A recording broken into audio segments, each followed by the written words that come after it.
Steve Canyon. A salute to the Air Force men of America.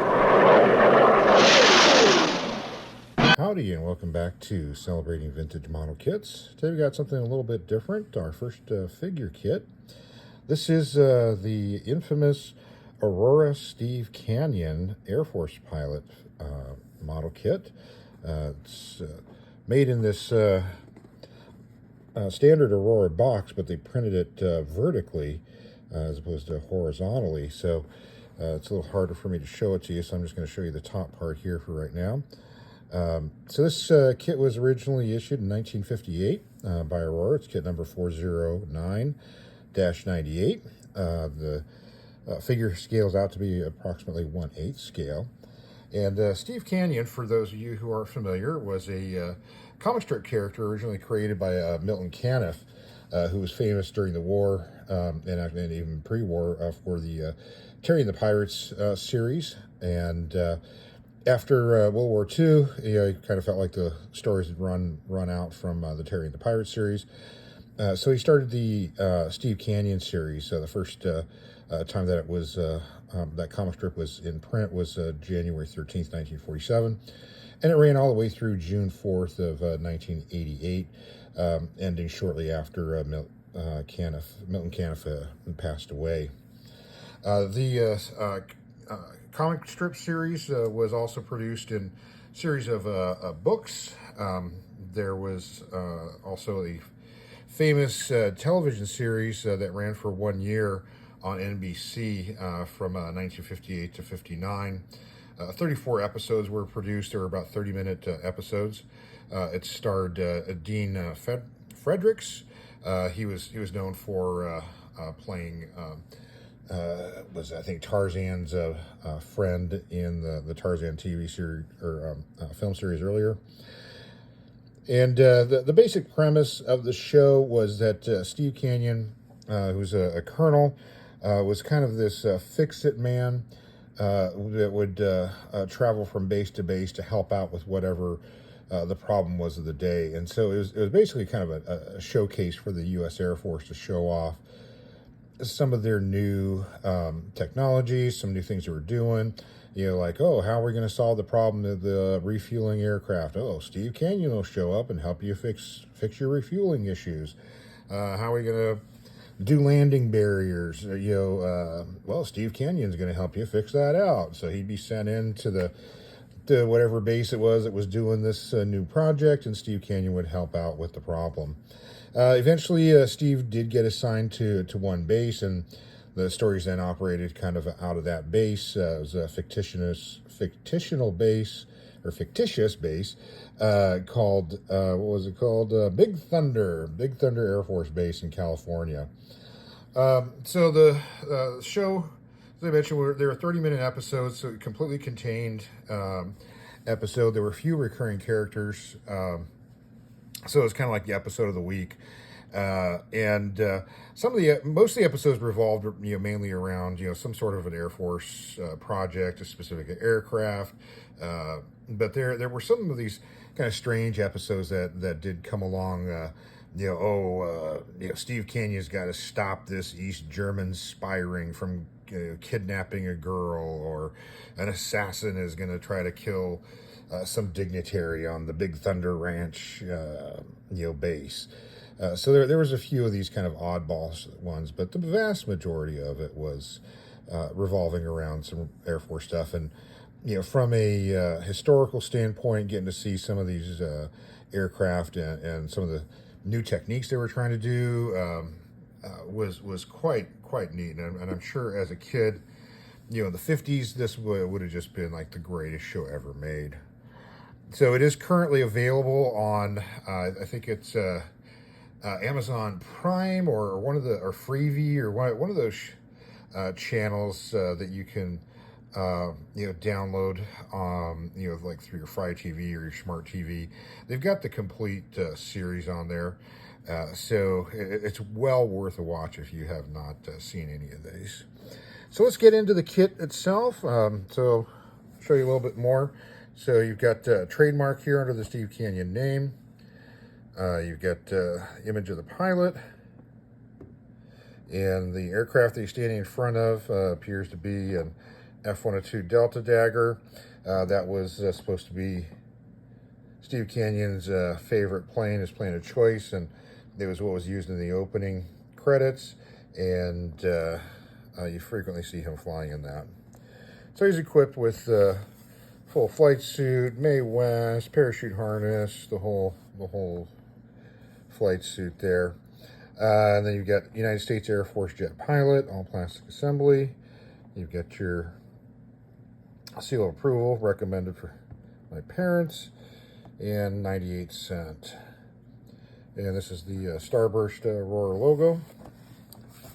On the end box, we've got reprint of the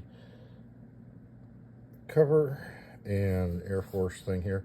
You can see that the kit number got changed at one point, so they blacked out, a little bit hard to see, they blacked out the original kit number, which would have been the kit number, then -98, and then they redid it over here. It's the 409 over on the side here.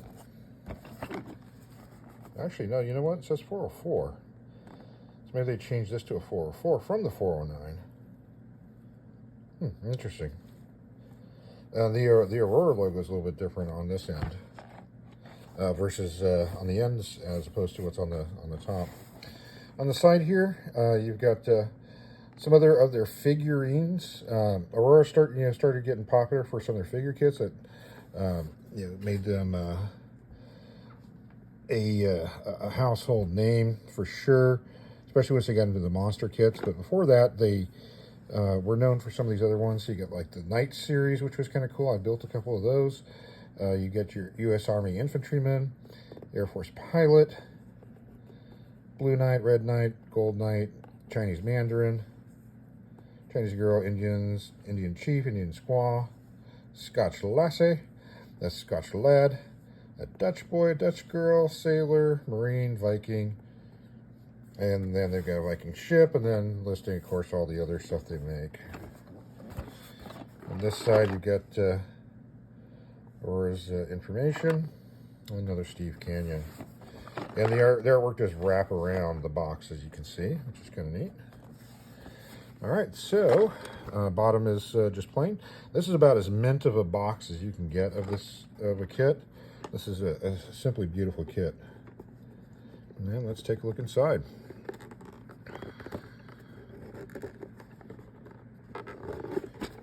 Real tight fit, 'cause it's pretty new.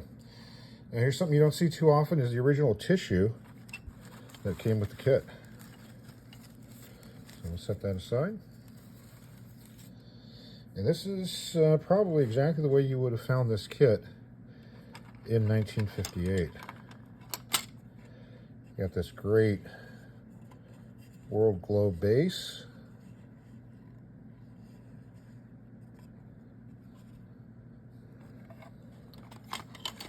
Got the parachute.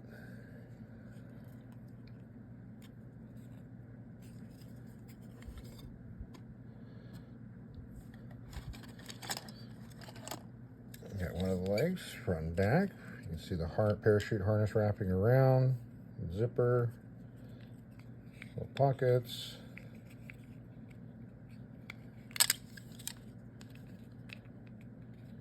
Yeah, let's see here, we got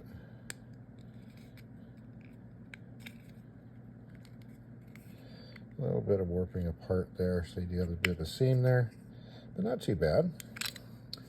That's one leg. Here's another leg. Got our arms.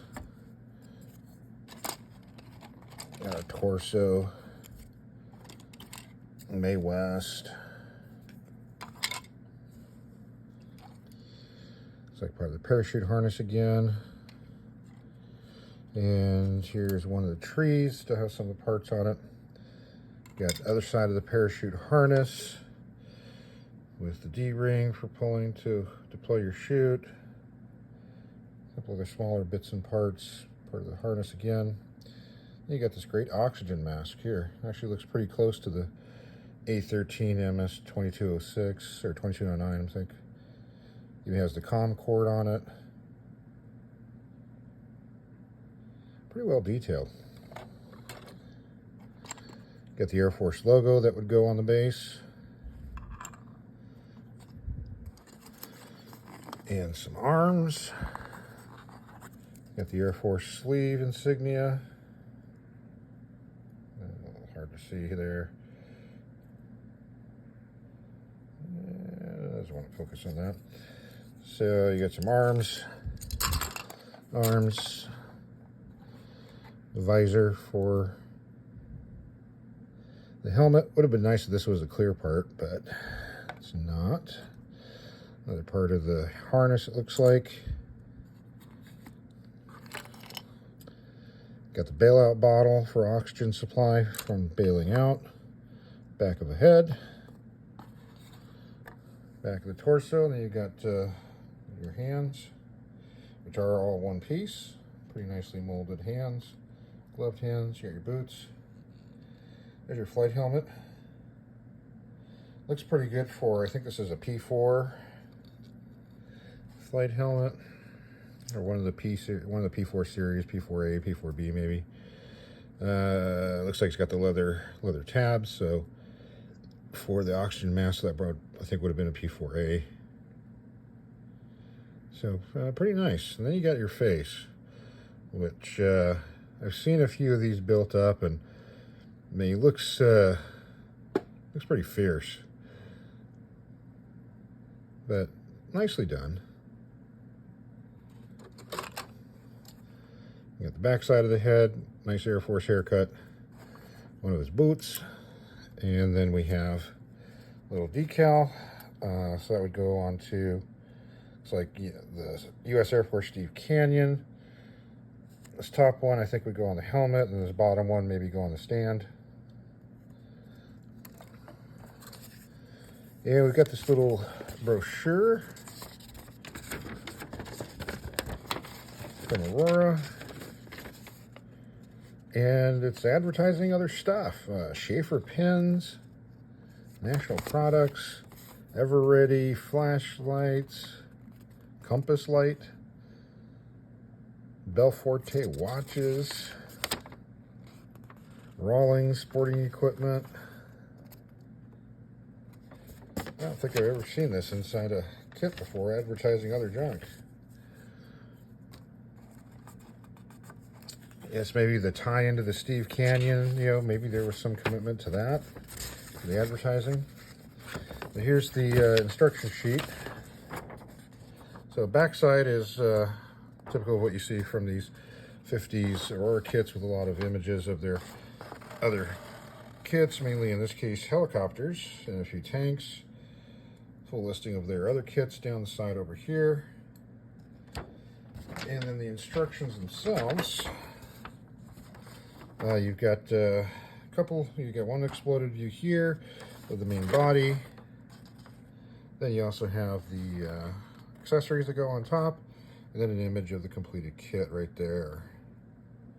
Again, suggesting Aurora cement. Step-by-step instructions on how to put it together. And Aurora information. So that's about it. Again, this is probably what you just saw me opening here is probably exactly the way this kit would have looked when you opened this in 1958. So as you saw there, Aurora did make some other military figures, the Knight series, and then pirates and things like that. But as far as like modern military, they did cover all four branches of the service, excluding Coast Guard. So there was a sailor that was brought out in 1957. Interesting enough that the scales are different for them. So the sailor scales out to be 1/10 scale, and then they also made a Marine that scaled out to be about 1/9 scale. That came out in 56. There was another issue of the Marine in 58.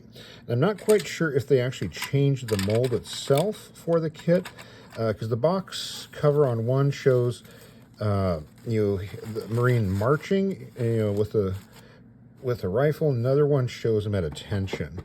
So I don't know if they changed the kit or it's just they changed the boxes on them.